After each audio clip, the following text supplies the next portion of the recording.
everybody, welcome to Crime and Cocktails. I'm Willow, and every week I will be coming at you with a new true crime case, and while I'm telling you the true crime case, I will be making a cocktail.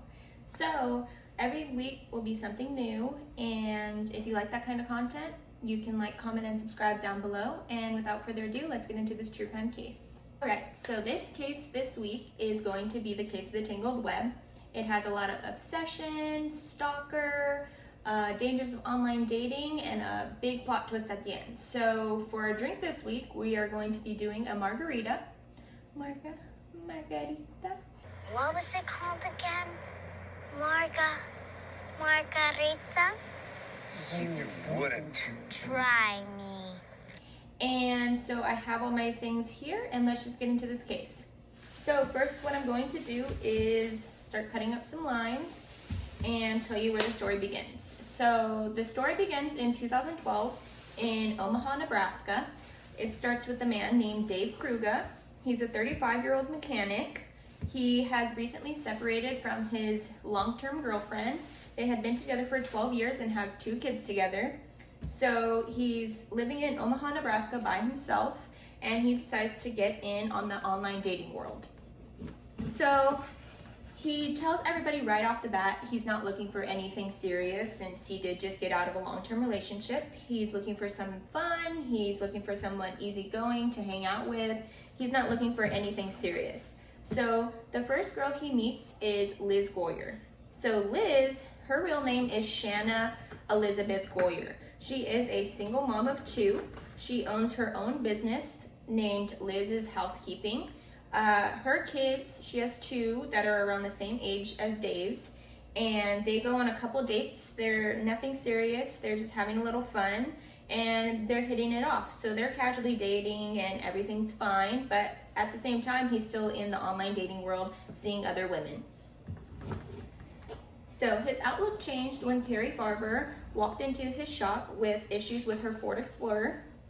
So Carrie Farber, she was a 37-year-old single mom. She has 1 son who's 14 years old, and she got pregnant when she was 22 and had a little issues with mental health, but she was on medication, so she was in a good place. She had just secured a job as a computer programmer. She was making good money, and her and Max were doing good. Like I said, Carrie Farber had walked into his shop with issues with her Ford Explorer, and right off the bat, Dave said that there was a spark in between them. They could just tell something was in between them. So he says he doesn't really ask her on the date right off the bat. He goes home and he's on his online dating profile and he sees her profile, funny enough. So he thinks, hey, let me message her, and she messages back. So they decide to go to Applebee's on their first date. So they're just having fun, they're casually dating, and Liz texts him, hey, I left stuff at your apartment, could I come by and get it? So Dave agrees. He's like, Carrie's gonna be leaving right now and Liz can come and pick up her stuff. Nothing serious. So Liz comes over as Carrie's leaving. They have a brief encounter, no more than 6 seconds, of Carrie leaving and Liz going in, and everything's fine. So for the next few weeks, Carrie and Dave are casually dating, and Dave asks Carrie if she wants to stay at his place because she's working on a big project. As I mentioned, she's a computer programmer, and her job is only half a mile away from Dave's house, but an hour away from her house. So he says, hey, if you want to stay here a couple nights, you can, because it's so close to your work. And she agrees. She asks her mom, Nancy, if she could watch her son, Max, and Nancy agrees, and Carrie's staying at Dave's house. So that brings us to November 13th, 2012. It starts off like any other day. Dave gets up at 6:30 a.m. and Carrie's sitting on the couch doing some work. He gets ready for work, makes his coffee, kisses her goodbye, and leaves. So a couple hours later, when Dave's at work, he gets a message from Carrie. Carrie's saying, hey, I think we should move in.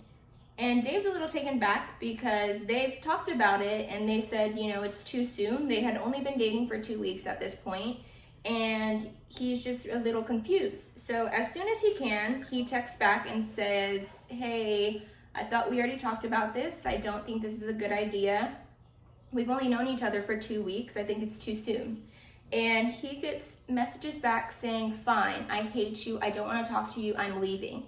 So he's a little taken back because it was pretty much out of the blue. They were perfectly fine this morning, and it hadn't been just a couple of hours before they were just talking normally. So he thinks that's weird, but he doesn't think much of it. And a couple of days go by with silent treatment. He thinks that Carrie's left him, and that's the end of that. But in the next couple of days, his phone starts blowing up. He gets messages from Carrie saying she hates him, she never wants to talk to him again, a whole bunch of messages, multiple messages. And he's thinking, whoa, I dodged a bullet, because if we've only been dating 2 weeks at this point, imagine how if we were to date any more longer, and how, she would have handled that if they ever broke up. So he's thinking he's dodged a bullet. So Omaha, Nebraska and Iowa are separated by a river, and Iowa is where Carrie Farber is and where Carrie Farber lives.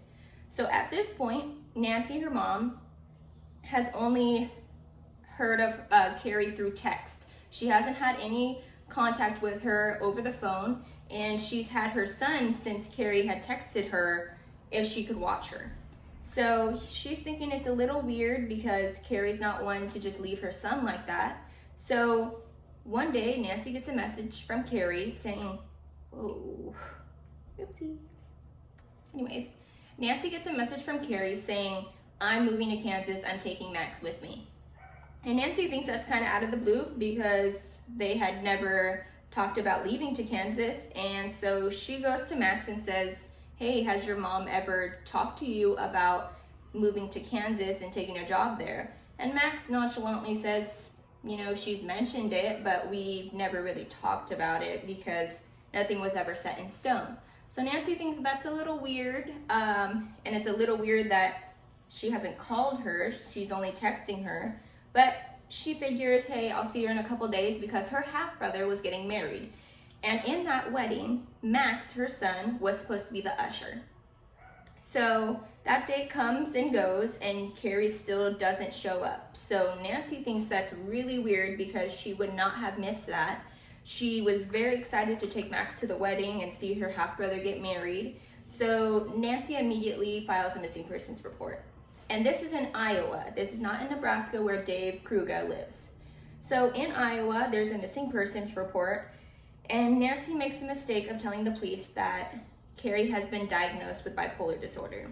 So immediately, the police think she's off her meds and she might be having an episode. But Nancy knows her daughter. She's not one to just leave. She was in a good place. She had been working perfectly fine. She was making good money. She had her son and everything was good. So she did not think that she was having an episode at all. Meanwhile, in Nebraska, Dave is getting messages upon text, upon emails. His phone is blowing up with 100+ messages per day from Carrie, just degrading him, saying she hates him, saying she never wants to see him again.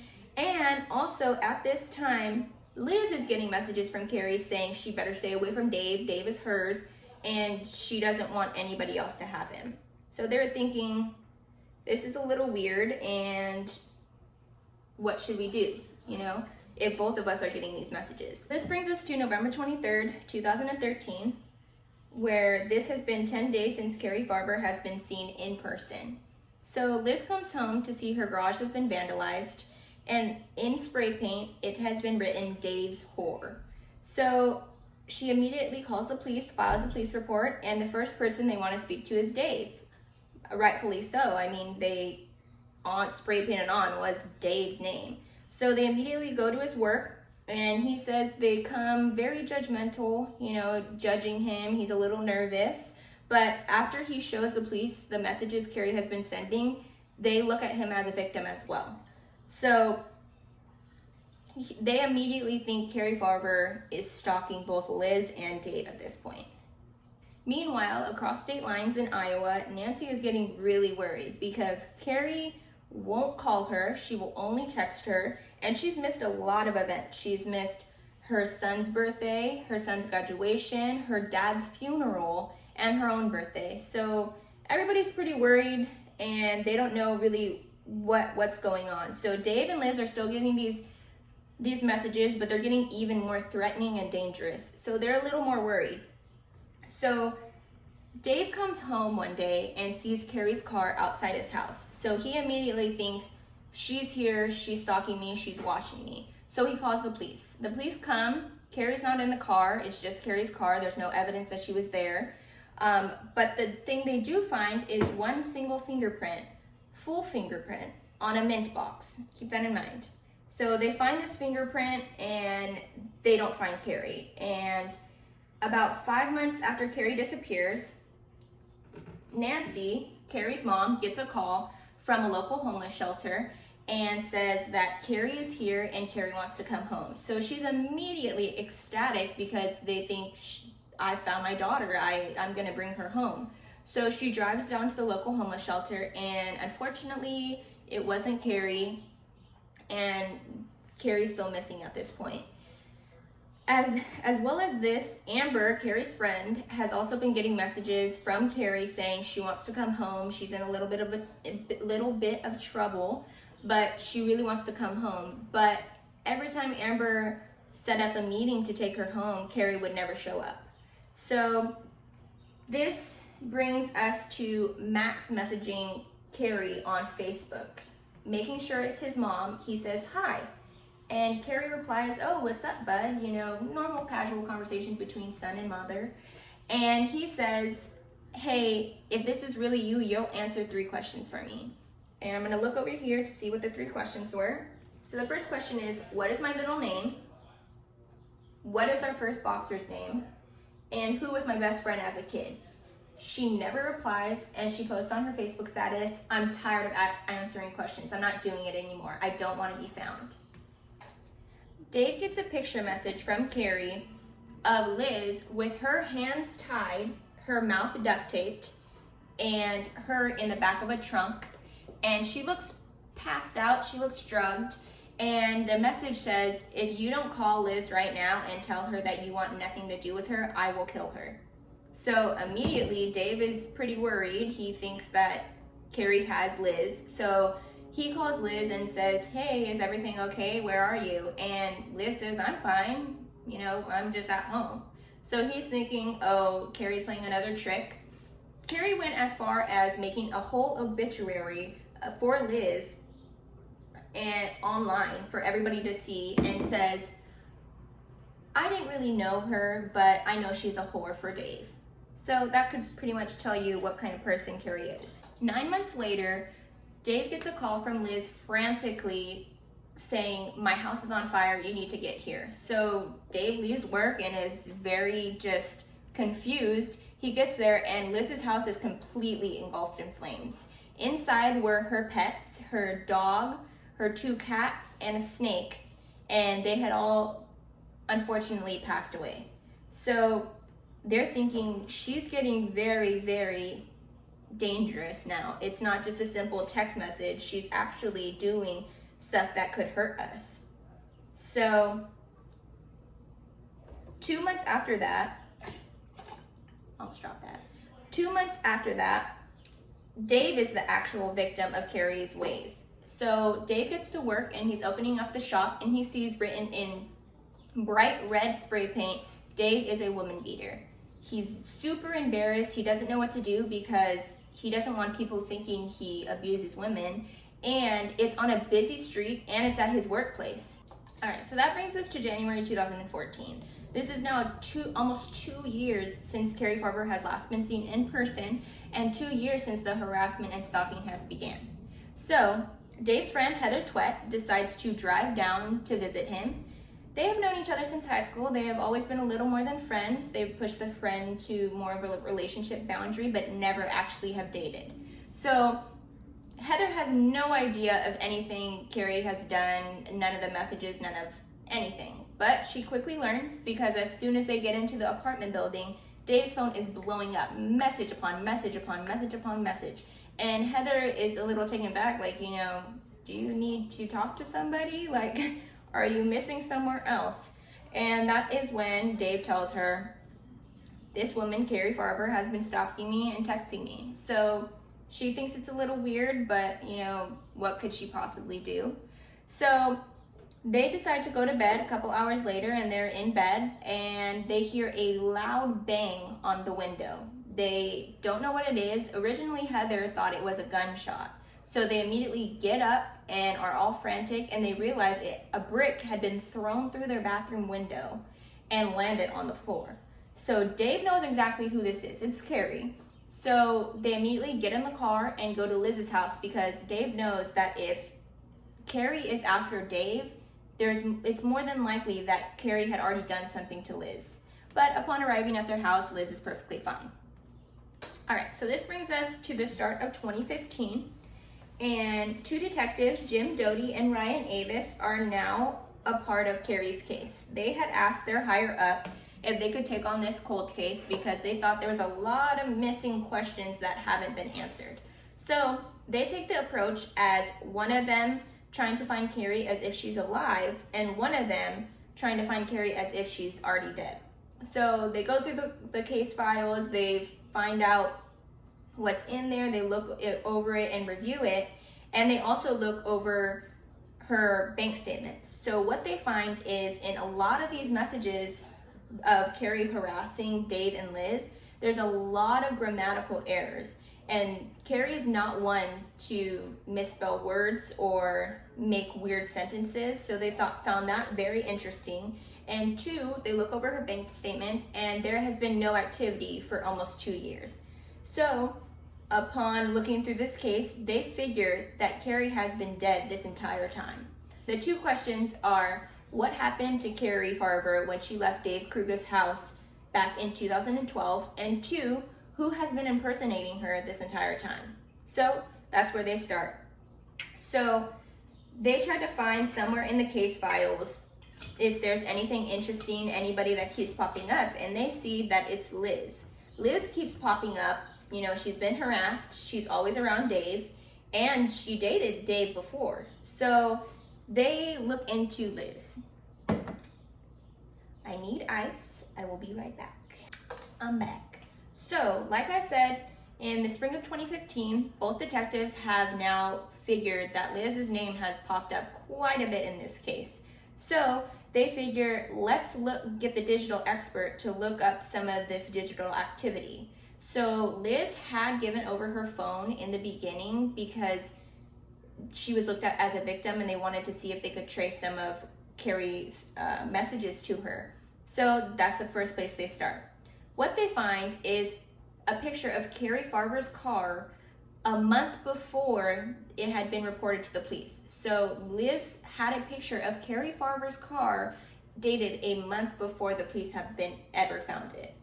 Two, they see that Liz has called Carrie Farber's house 6 times with an unknown ID, and a picture of Liz with her hands tied, her mouth duct taped, and herself in the trunk. And they realized that Liz did it herself. She had tied her hands together, she had duct taped her mouth, and she had gotten into the trunk by herself and taken that picture. So now they're looking a little more at Liz as a suspect rather than a victim. They're a little suspicious of her. So this brings us to May 2015.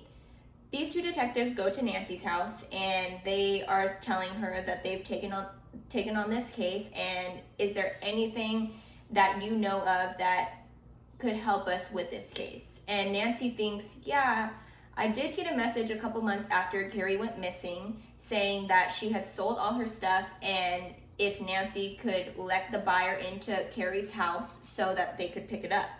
And they sent a picture of the check. On that check, it was signed by no other than Shanna Goyer. And if you remember, I had said that Liz's first name is Shanna, her middle name is Elizabeth, and her last name is Goyer. So she signed it as her real name. So they automatically think there's more to this story than Liz is going on.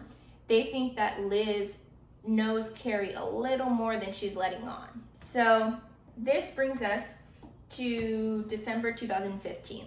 At this point, these two detectives want to talk to Liz. They want to see, how much of a history that Liz and Carrie do have and see if they can get anything out of Liz. So in December 2015, Liz actually walks into the police department. She talks to another detective about wanting to update her harassment case. And these two detectives are eavesdropping a little. And they think, what could she possibly want to do if she thinks it's Carrie, you know? So they come up with this bright idea to go to Liz's house and see what her harassment charge is. So they decide to play the story that Liz is giving them and see what they can get out of her. So they go to her house, they introduce themselves, and they say they can take on the case in a timely manner if she just gives them a little information. So she does. So she says she's been getting stalked and harassed by Carrie Farber, but she doesn't think it's Carrie Farber anymore. She thinks it's Amy Flora. And if you don't remember who Amy Flora is, it's Dave's ex-girlfriend who is the mother of his two kids. So her reasoning behind this is Carrie and Dave only dated for 2 weeks, but Amy and Dave dated for 12 years. So she would have more of a motive to stalk and harass his current girl that he's dating rather than somebody that's only dated for 2 weeks, which makes sense. So the detectives play along and they're like, that makes perfect sense.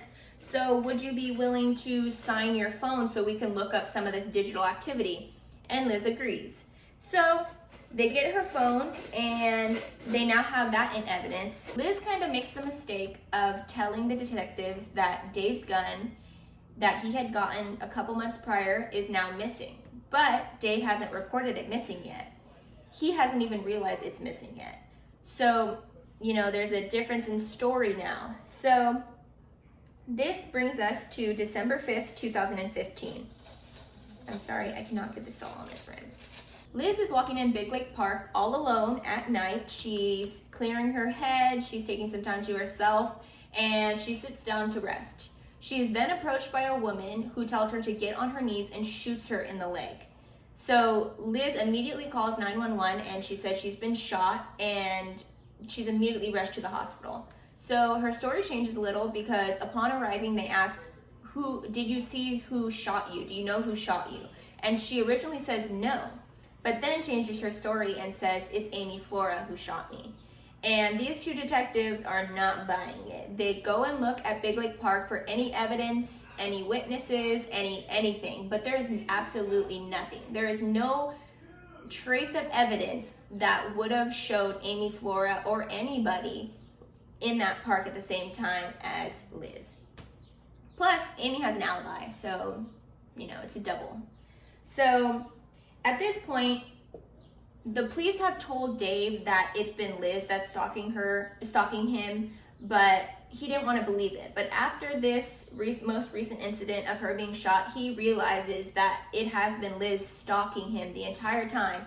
But he didn't realize, how could she have been stalking me? Because she was getting messages at the same time we were together. How could she possibly be texting herself while they're together? Valid point.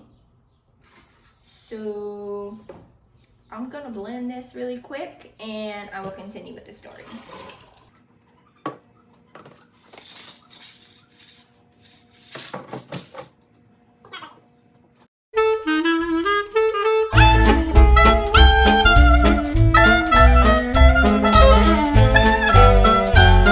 At this point, Dave has realized Liz is the one that has been stalking him and portraying Carrie.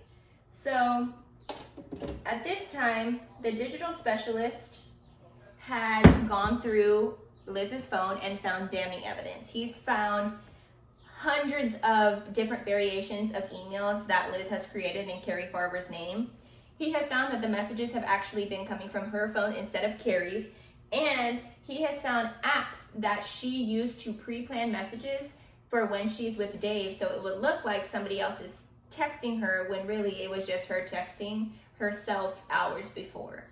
So at this time, both detectives decide to come up with a plan on how to get Liz to confess, basically. So at this time, the detectives bring in Liz and they say that they have found remains who they believe belong to Carrie, And immediately Liz goes, "It's Amy. I know Amy's the one who killed her." So they play along and they're like, "Yeah, so if you could get any messages from Amy and saying that she had anything to do with it, if she knows anything, if she could, give them a little piece of evidence, then they could wrap the case right up." So, all right, so at this time, Liz has now come back with messages from Amy saying that she shot her in Big Lake Park.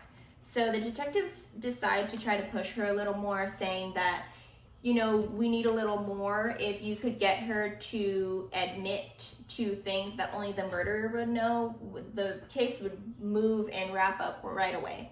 So a couple days later, she comes back with another message from Amy saying, "I know the murder weapon and I know where I disposed the body."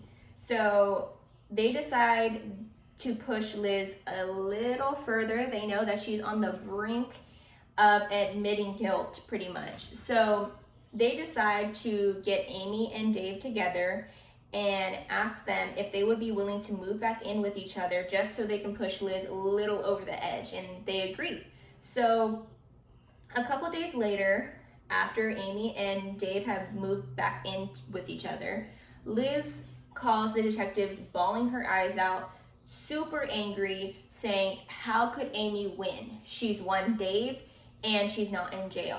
I've given you everything you've asked for. She's emailed me and admitted multiple times." And the detectives say, "We're building a case, but we just don't have enough evidence for us to get an arrest warrant for Amy. We need a little more."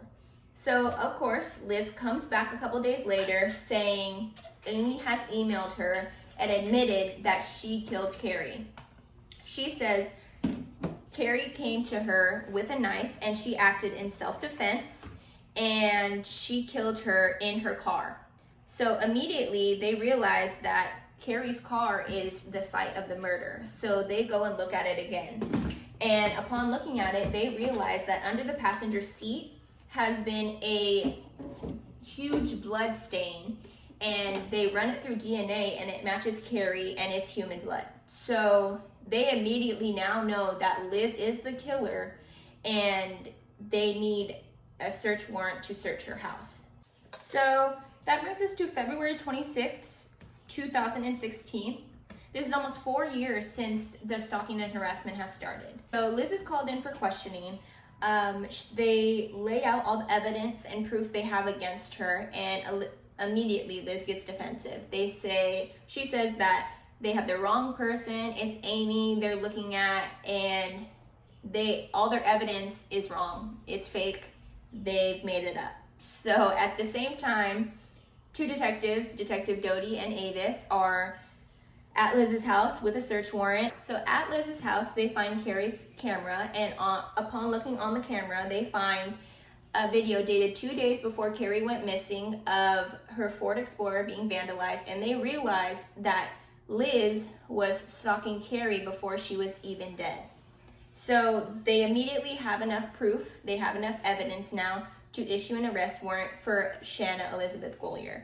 So that brings us to December 2016, where the trial lawyers are getting all the evidence, all the proof, and starting the trial. So during this time, they haven't found a body, they haven't found Carrie Farber's body, and they think they have a strong case, but they want a little more. So they go to Dave's and they ask him if there's anything possibly that he could think of that would help them in the trial to get Liz put away for a long time. And out of the blue, Dave remembers that he has a tablet that's from a couple years ago in storage, but he thinks it would help. So they get that tablet, and upon looking in it, they realize that there's an SD card in there, and that SD card belonged to Liz. And so they immediately give it to their digital expert, and they find a ton of deleted pictures, which Liz thought nobody would ever figure out, nobody would ever find because they're deleted. But what she didn't know, that digital experts can look at stuff that's on that SD card and stuff that she thought is deleted. So he's searching through just trying to find anything that could possibly help them, and he stumbles upon a picture. And this picture is of a decomposed foot, and on that decomposed foot, there's a tattoo. The tattoo is a Japanese symbol for mother, and upon looking at a couple pictures of Carrie Farber, they realized that that foot belonged to Carrie Farber. She has the same exact tattoo, and that's the evidence they need. So that brings us to 2017 when the trial starts, and the prosecutors, lay out all their evidence. They still don't have a body, but they find that they have a strong case against Liz Goyer. And this entire time, the entire trial, Liz looks emotionless. She doesn't look like she cares. She doesn't look like she's scared. She doesn't look like she's nervous. She thinks that she's gonna get off because she thinks that she is innocent. So the defense argues that they have no body. Carrie Farber's body has never been found. So how could you even prove that she's dead? Just by the foot, that doesn't mean anything, which is a little delusional because it looks decomposed. Towards the end of the trial, they do their closing arguments, and with no body, no witnesses, Shanna Elizabeth Goyer is sentenced to life in prison. So that is where she's staying, and to this day, she thinks and says that she's innocent and they caught the wrong person, and the real person that killed Carrie Farber is still out there. So that's it, guys. That's my case, and now we're gonna taste test the margarita. And hopefully it's good. I don't know if I'm a bartender of any sort, but I might be after this. Whew. All right, guys, that's it for me this week. Next week, I'll be back with a brand new video, and don't forget to like, comment, and subscribe down below, and see you guys later.